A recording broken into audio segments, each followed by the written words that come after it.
Évangile de Jésus-Christ selon saint Marc.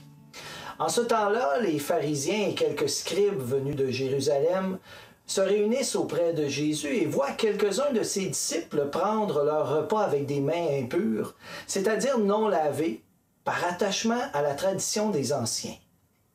Alors ils demandèrent à Jésus, « Pourquoi tes disciples ne suivent-ils pas la tradition des anciens? » Jésus leur répondit, « Isaïe a bien prophétisé à votre sujet, hypocrite, ainsi qu'il est écrit, « Ce peuple m'honore des lèvres, mais son cœur est loin de moi. » Vous aussi, vous laissez de côté le commandement de Dieu pour vous attacher à la tradition des hommes. En effet, Moïse a dit, « Honore ton père et ta mère. » Et encore, celui qui maudit son père ou sa mère sera mis à mort.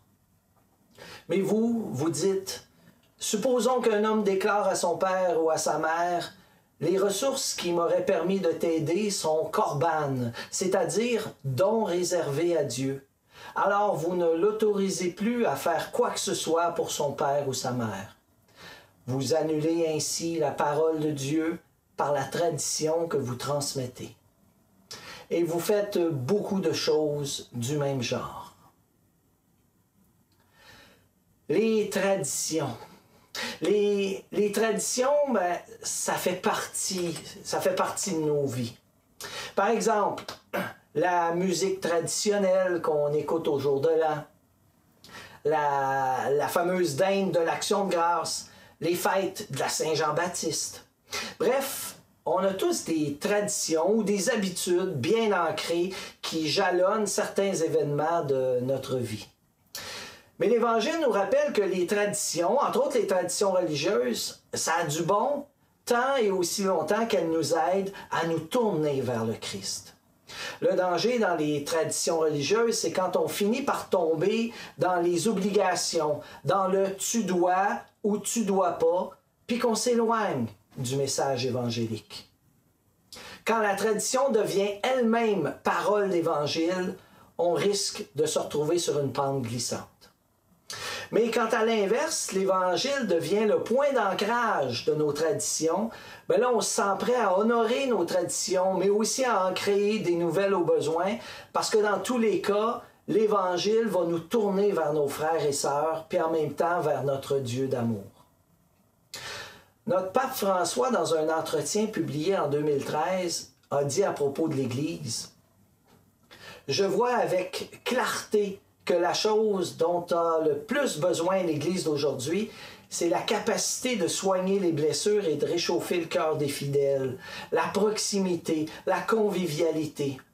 Je vois l'Église comme un hôpital de campagne après une bataille. Il est inutile de demander à un blessé grave s'il a du cholestérol ou si son taux de sucre est trop haut. Nous devons soigner les blessures.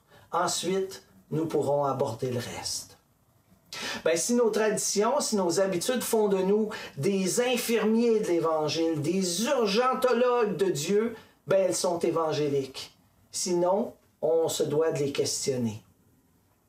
Des fois, ce sont les inquiétudes ou la peur qui nous retiennent dans nos habitudes.